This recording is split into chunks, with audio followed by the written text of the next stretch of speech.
শুরু করেছিলেন অভিনয়। খুব অল্প সময়েই নিজস্ব স্বকীয়তায় ভারতীয় টেলিভিশন ইন্ডাস্ট্রির অন্যতম জনপ্রিয় তারকায় পরিণত হয়েছেন জান্নাত জুবায়ের। মাত্র 23 বছর বয়সেই সাড়া ফেলে দিয়েছেন এই তরুণ অভিনেত্রী।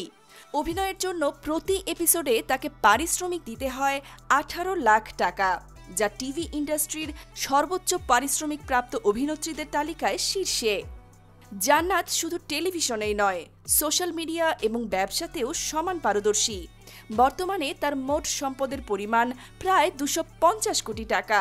2001 সালের 29 আগস্ট মুম্বাইয়ে জন্ম নেওয়া এই অভিনেত্রীর নাম জান্নাত জুবায়ের।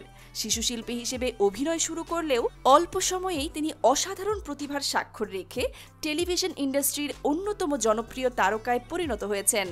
তার অভিনীত জনপ্রিয় ধারাবাহিকগুলোর মধ্যে রয়েছে ফুলওয়া, মহারানা প্রতাপ এবং তু আশিকি। এছাড়াও রানী মুখার্জির হিচকি সিনেমায় অভিনয় করেও তিনি প্রশংসিত হয়েছেন। পাশাপাশি রিয়েলিটি শো খতরো কে খিলাড়ি 12 এর অংশগ্রহণ করে সর্বোচ্চ পারিশ্রমিক প্রাপ্ত প্রতিযোগীদের খেতাব অর্জন করেন।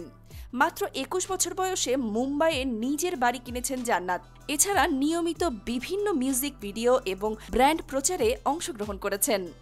এত কিছুর পরেও তিনি সোশ্যাল মিডিয়ায় ইনফ্লুয়েন্সার হিসেবে পরিচিত।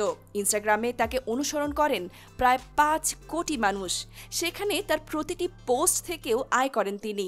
অভিনয়, ব্যবসা এবং সোশ্যাল মিডিয়া সব মিলিয়ে মাত্র 23 বছর বয়সেই জান্নাতকে তারকা খ্যাতি ও বিপুল পরিমাণ সম্পদের মালিক করে তুলেছে।